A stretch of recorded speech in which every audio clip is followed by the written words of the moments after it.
Hi hello good morning. അപ്പോൾ രാവിലെ എണീച്ചപ്പോൾ തന്നെ കുടിക്കാനുള്ള വെള്ളം അടുപ്പത്ത് വെച്ചിട്ടുണ്ട്. എന്നിട്ട് അരി ഇടാനായിട്ട് അടുപ്പത്ത് തീ കൂട്ടാനായിട്ട് വിറകെല്ലാം പറക്കി വെക്കുകയാണ്. തീ കൂട്ടിയിട്ടുണ്ട്. ചോറ് വയ്ക്കാനുള്ള വെള്ളം അടുപ്പത്ത് വെച്ച ശേഷം കട്ടൻ ചായ ഇട്ടു. 2 പേർക്കുള്ള കട്ടൻ ചായ മാത്രമേ ഞാൻ മാറ്റിയിട്ടുള്ളൂ. അച്ഛനും അമ്മയ്ക്കുള്ള മാറ്റി വെച്ചിട്ടുണ്ട്. ഇനി കുറച്ച് ഉണക്കമീൻ എടുത്ത് വെള്ളത്തിലേക്ക് ഇട്ടിട്ടുണ്ട്. ഇന്ന് ഉണക്കമീൻ കറിയാണ്.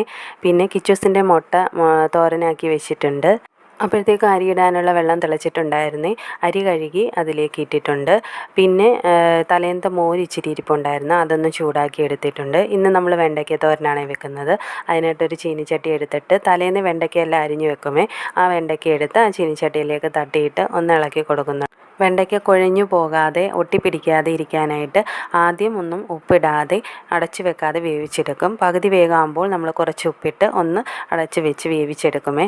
അതിനുശേഷം ചീനിച്ചട്ടിയിലേക്ക് കുറച്ച് വെളിച്ചെണ്ണ ഒഴിച്ച് കടുകിട്ട് പൊട്ടിച്ച് കറിവേപ്പിലയിട്ട് അരിഞ്ഞു വെച്ച സാധനങ്ങളെല്ലാം ഒന്ന് വഴറ്റിയെടുത്തിട്ടുണ്ട്. അത് പിന്നെ ഒരു ഇച്ചിരി തക്കാളിയും കൂടെ ഇട്ട് പിന്നെ ഒന്ന് വഴറ്റിയെടുക്കും. പിന്നെ ഇത്തിരി മഞ്ഞൾപ്പൊടി, ജീരകം ഒന്നും കൂടി ഇട്ട് പച്ചമണം മാറുന്നിടം വരെ ഒന്ന് വഴറ്റിയെടുക്കും. അതിനുശേഷം ഇത്തിരി തേങ്ങാ തിരുമ്മിയതും കൂടി ഇട്ട് ഒന്നുകൂടെ പച്ചമണം മാറുന്നിടം വരെ വഴറ്റിയെടുക്കും. അതിനുശേഷം നേരത്തെ വേവിച്ച് വെച്ച വെണ്ടയ്ക്ക എടുത്ത് അതിനകത്ത് തട്ടിയിട്ട് ഒന്നുകൂടെ ഒന്ന് വേവിച്ചെടുക്കും. അപ്പോൾ വെണ്ടയ്ക്ക തോരൻ ഇവിടെ റെഡി ആയിട്ടുണ്ട്. ഇനി ഉണക്കമീൻ കറിയാണ് വെക്കാൻ പോകുന്നത്. അതിനായിട്ട് മീൻചട്ടിയിലേക്ക് അരിഞ്ഞു വെച്ച സാധനങ്ങളെല്ലാം ഇട്ട് കൊടുത്തിട്ടുണ്ട്. പച്ചക്കായ അരിഞ്ഞത് ഇട്ട് കൊടുത്തിട്ടുണ്ട്. പിന്നെ കറിവേപ്പിലയും പുളിയും കൂടി ഇട്ട് കൊടുത്തിട്ടുണ്ട്. തേങ്ങാ തിരുമിയതിലേക്ക് 1 സ്പൂണ് മുളക് പൊടിയും മഞ്ഞൾപ്പൊടിയും ഇട്ട് നന്നായി അരച്ചെടുക്കുന്നുണ്ട്. പിന്നെ അതിലേക്ക് ഉപ്പും കൂടി ഇട്ട് കുറച്ച് വെള്ളം കൂടെ ചേർത്ത് അതിനെ അടുപ്പത്താക്കിയിട്ടുണ്ട്. ആ സമയത്തിന് നമുക്കിനി പുട്ടുണ്ടാക്കാമേ. പുട്ടിന് തേങ്ങയും ഉപ്പും കൂടെ ഇട്ട് കുറച്ച് വെള്ളം കൊണ്ട് ഒഴിച്ച് മാവൊക്കെ ഇട്ട് നന്നായിട്ട് കുഴച്ചെടുക്കുന്നുണ്ട്. പുട്ട് നല്ല സോഫ്റ്റ് ആവാനായിട്ട് ഒരു മിക്സിയുടെ ജാറിലേക്ക് ഇട്ട് ഒന്ന് ചെറുതായിട്ടൊന്ന് അടിച്ചെടുക്കുന്നുണ്ട്. എന്നിട്ട് എല്ലാം കൂടെ ഒന്ന് മിക്സ് ചെയ്തെടുക്കുന്നുണ്ട്. അപ്പോൾ പുട്ട് നല്ല സോഫ്റ്റായിട്ട് കിട്ടും. അപ്പോഴത്തേക്ക് നമ്മുടെ മീൻ കറി തിളച്ചിട്ടുണ്ട്. അതിലേക്ക് മീൻ കഷ്ണങ്ങളെല്ലാം പറക്കിയിട്ട് കൊടുത്ത് ഒന്ന് ഇളക്കി കൊടുക്കുന്നുണ്ട്. അപ്പോൾ നമ്മുടെ ഉണക്കമീൻ കറി ഏകദേശം ഇവിടെ റെഡി ആയിട്ടുണ്ട്. നെയ്യൊക്കെ തിരിഞ്ഞിട്ടുണ്ട്. നമ്മൾ കടുക് താളിച്ചൊന്ന് ഒഴിച്ച് കൊടുക്കുന്നുണ്ട്. അപ്പോൾ ഉണക്കമീൻ കറി റെഡി ആയിട്ടുണ്ട്.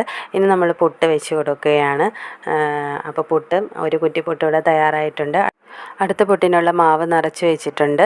ആ പുട്ടും നമ്മൾ പുട്ടുകുറ്റിയിലേക്ക് വെച്ച് കൊടുക്കുകയാണ്. ആ സമയത്തിന് ചോറ് വെന്തിട്ടുണ്ടായിരുന്നേ. അപ്പോൾ അരി ഊറ്റി ഇടുകയാണ്. സൈഡിലൊക്കെ ഒന്ന് തുടച്ച് വൃത്തിയാക്കി ഇടുന്നുണ്ട്. അതിനുശേഷം കുറച്ച് പാത്രങ്ങളുണ്ടായിരുന്നു കഴുകാൻ. ആ പാത്രങ്ങളെല്ലാം കഴുകിയെടുക്കുന്നുണ്ട്. പാത്രങ്ങളെല്ലാം കഴുകി വെച്ച ശേഷം സിങ്കും പിന്നെ ഗ്യാസും പാദാമ്പറവും എല്ലാം കഴുകി തുടച്ച് വൃത്തിയാക്കി. പിന്നെ പെരയ്ക്കകമെല്ലാം ഒന്ന് തൂത്ത് വാരിയെടുത്തിട്ടുണ്ട്. പിന്നെ കുറച്ചധികം തുണി കഴുകാനുണ്ടായിരുന്നു. തുണിയെല്ലാം കഴുകി വിരിച്ചിട്ടു. അതിനുശേഷം അപ്പോഴത്തേക്കും ഏകദേശം 1 മണിയൊക്കെ ആയിട്ടുണ്ടായിരിക്കുമേ. ഇപ്പം ഇത്രയേ ഉള്ളൂ. Okay, bye, thank U.